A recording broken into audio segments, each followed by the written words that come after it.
Halo teman-teman, Assalamualaikum warahmatullahi wabarakatuh.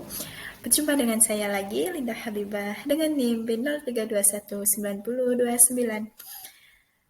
Pada kesempatan kali ini, saya akan sedikit membagi materi tentang teori perkembangan Donald Super. Nah, yang pertama ada konsep umum teori Donald Super. Perkembangan karir merupakan peranan individu dalam dunia yang mereka tempati. Perkembangan karir juga menjelaskan bahwa peranan individu itu mencakup pengaruh dari hasil belajar, layanan kelompok, peluang kerja, dan keluarga bagi perkembangan karir sepanjang hidup. Kemudian yang kedua ada perkembangan teori karir Donald Super. Yang pertama, jadi di sini itu Brown menyatakan bahwa teori karir super itu menarik asumsi bahwa setiap orang memiliki potensi tertentu untuk sukses dan kepuasan dalam berbagai pengaturan pekerjaan. Kemudian yang kedua, pengaruh psikologis selanjutnya, yaitu mengembangkan konsep diri berdasarkan pengamatan anak-anak dan diidentifikasi dengan orang dewasa yang terlibat pekerjaan. Kemudian yang pengaruh psikologis yang ketiga, yakni prinsip-prinsip psikologis perkembangan.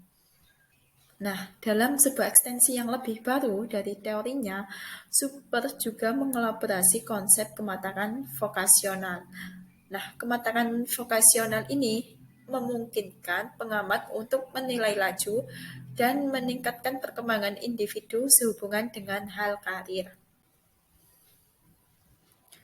Kemudian, teori super dinyatakan dalam bentuk proposisi pada mulanya pada tahun 1953 itu 10 proposisi.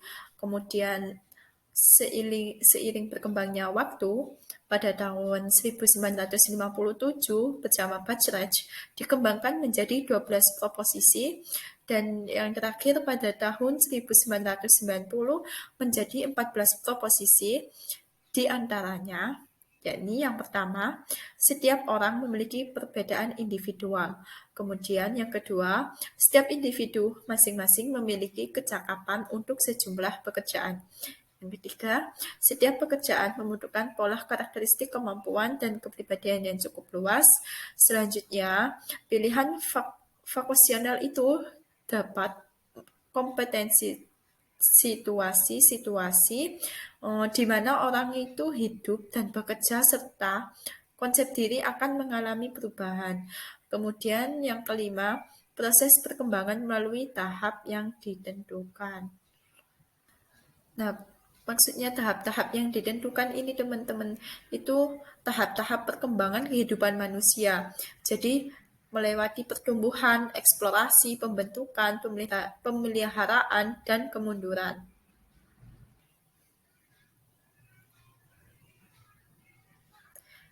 Kemudian ada tahap perkembangan teori Donald Super.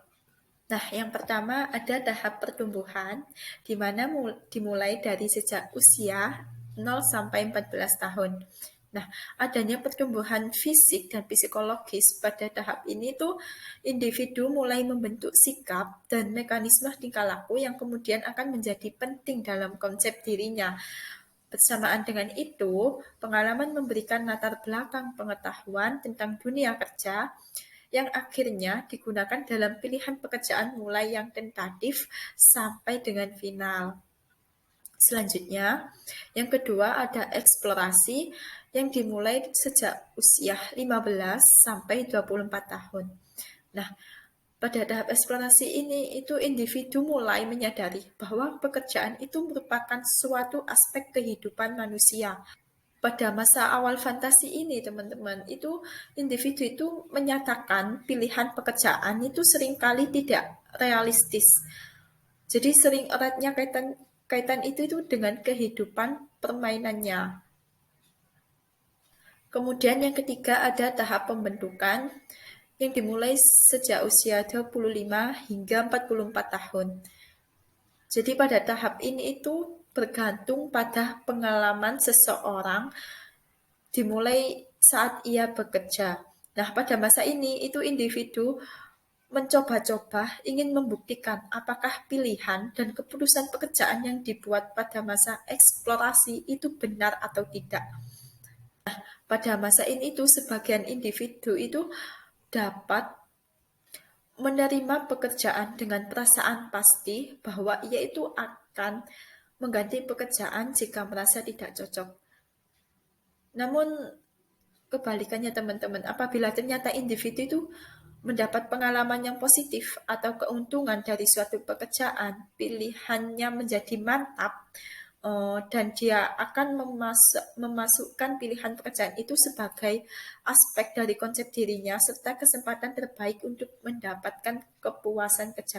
Jadi kalau dia sudah merasa sudah cocok, sudah sesuai dengan minat dan bakatnya, dia itu akan menetap di pekerjaan tersebut. Kemudian ada tahap pemeliharaan yang dimulai sejak usia 45 sampai 64 tahun. Nah, di sini itu individu itu dituntut untuk berusaha meneruskan atau memelihara situasi pekerjaan. Jadi pada intinya itu individu itu berkepentingan untuk melanjutkan aspek-aspek pekerjaan yang memberikan kepuasan dan merubah atau memperbaiki aspek-aspek pekerjaan yang tidak menyenangkan. Tetapi individu itu tidak meninggalkan pekerjaan tersebut untuk berganti dengan pekerjaan yang lain.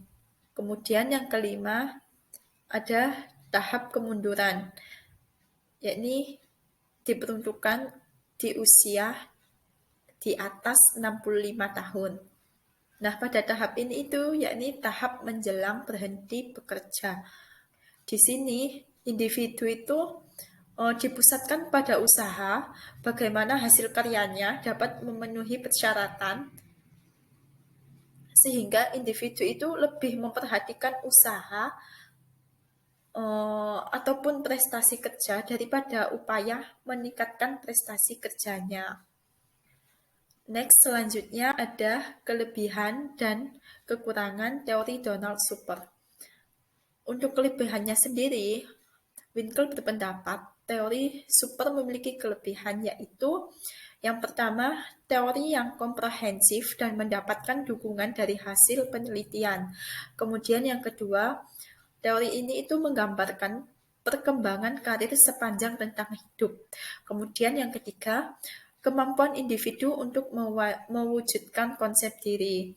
Untuk kekurangannya, dalam teori Donald Super ini, itu seseorang yang tidak mempunyai konsep diri yang positif, serta sulit berkembang untuk mewujudkan dirinya pada suatu bidang pekerjaan, dan bila perkembangan melalui tahap kehidupan tidak mendapat bimbingan dan arahan, akan mendapatkan kesulitan bagi individu untuk mengembangkan konsep diri dan potensi yang dimiliki.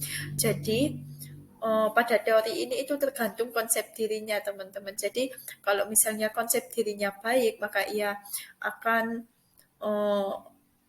mudah untuk menemukan pekerjaan yang sesuai atas kemauan dirinya, sesuai dengan bakat dirinya.